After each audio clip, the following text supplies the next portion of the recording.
Hello and welcome. If you're self-employed or you have investment income here in Canada, you've probably gotten one of those letters from the CRA asking for tax installments. And maybe you wondered, what on earth is this, and do I really have to pay it?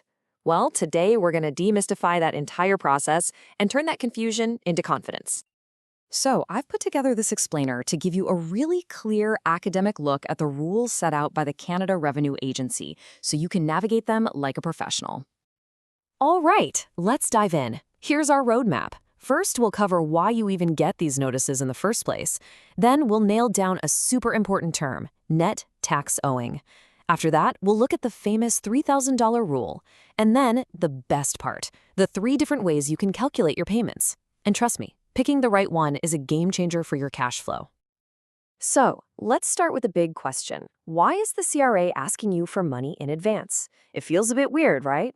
Well, if you're self-employed or have investment gains, or really any other income where tax isn't just taken off your paycheck automatically, you're the target audience for these notices. Let's dig into why. You see, it really comes down to one core idea: fairness. Think about it. Employees have tax taken off every single paycheck. That's just standard payroll deductions. This whole installment system is the government's way of leveling the playing field. It makes sure that everybody else contributes throughout the year, so you don't get slammed with one giant, single tax bill next April.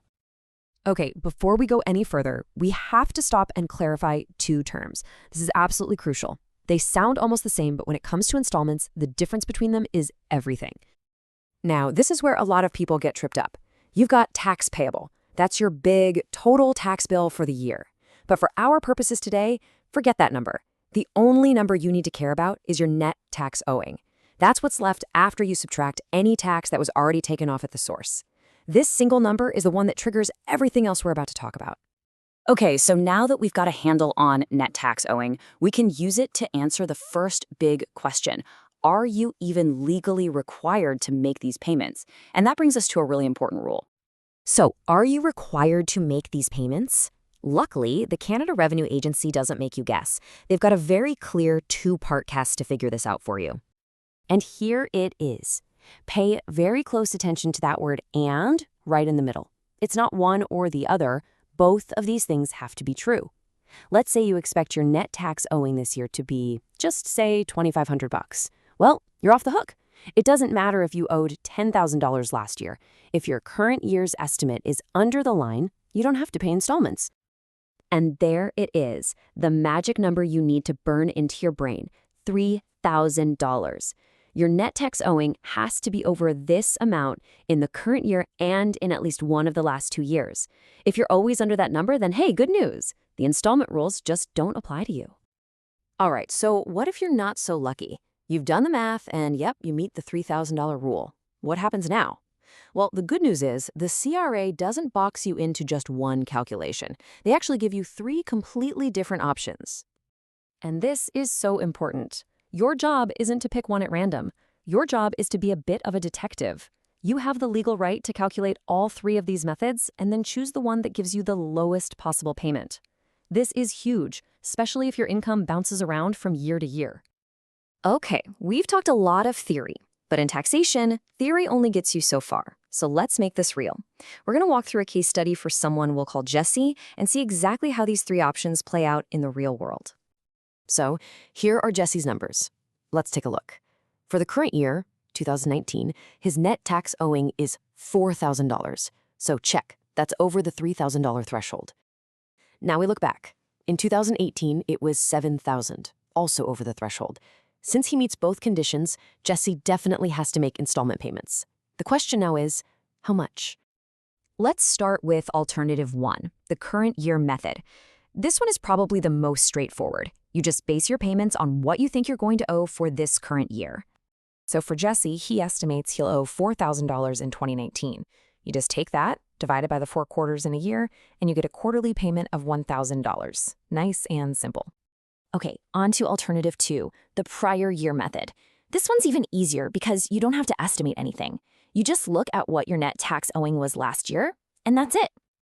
If we look back, Jesse's net tax owing in 2018 was $7,000. We divide that by 4, and whoa, that's a much bigger number. his quarterly payment jumps to $1,750. And now for the third one, which the CRA itself uses. This is the method they use to calculate the numbers on those reminder letters they mail out. It's a bit more complicated because it pulls data from the last 2 years. Okay, hang with me on this one. It's a bit of a process. For your first 2 payments, in March and June, you look back 2 years to 2017. Jesse's owing was just $1,000. 1,000 divided by 4 is $250 each. Pretty low, right? But here comes the catch. For the last 2 payments in September and December, you take the prior year's total, that's $7,000. Subtract the $500 you already paid, and split the rest in 2. That leaves him with 2 massive payments of $3,250 each. Ouch. And this is the moment of truth. When you put all 3 options on the table, the choice for Jesse becomes crystal clear. With the current year method, he pays a total of $4,000 for the year. But with the other 2, he's on the hook for $7,000.